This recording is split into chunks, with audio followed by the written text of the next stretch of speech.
Un avis favorable sur le dispositif proposé par le gouvernement qui reprend après avoir recueilli l'avis des deux collectivités concernées, celui de la loi du 9 juillet 2020. Et ça sera donc pour la suite une demande de retrait des amendements de M. Dunoyer qui s'avère satisfait.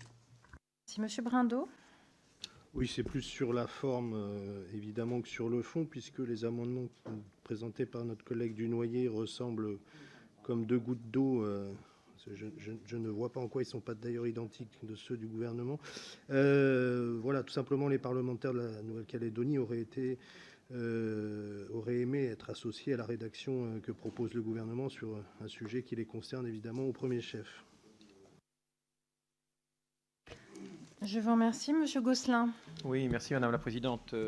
On a une fâcheuse tendance ici, mais ce n'est pas propre à la Commission des lois, à regarder de façon toujours un peu lointaine nos collègues et les territoires ultramarins. Donc il est important que la République réaffirme son unité, que les règles sanitaires soient possibles et respectées sur l'ensemble du territoire. Et je vois évidemment très favorablement cet amendement du gouvernement. Il n'y a pas de difficulté, mais en insistant particulièrement pour que, malgré tout, même si c'est le haut-commissaire qui est habilité, pour que, au-delà des obligations légales, il y ait bien les échanges nécessaires, croisés, avec les responsables des territoires, qu'il s'agisse des gouvernements ou, en Nouvelle-Calédonie, des présidents des différentes provinces, pour assurer la fluidité et la bonne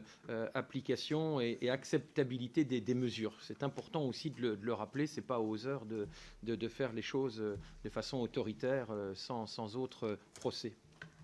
Je vous remercie. Monsieur Houllier. Merci Philippe. Merci Madame la Présidente. Juste pour cet amendement qui concerne un amendement du gouvernement qui concerne la Nouvelle-Calédonie. On avait une situation particulière en Nouvelle-Calédonie qui justifie qu'on ait ce type de disposition. Et je crains que pour les raisons pour lesquelles nous sommes réunis dans une mission d'information sur l'avenir institutionnel, le ministre de l'Outre-mer ne puisse pas être avec nous ce matin pour défendre cet amendement.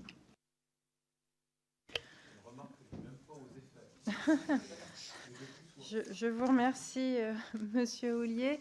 Donc, je vais mettre aux voix l'amendement du gouvernement qui a reçu un avis favorable du rapporteur. Qui est pour? Qui est contre? Donc, il est adopté.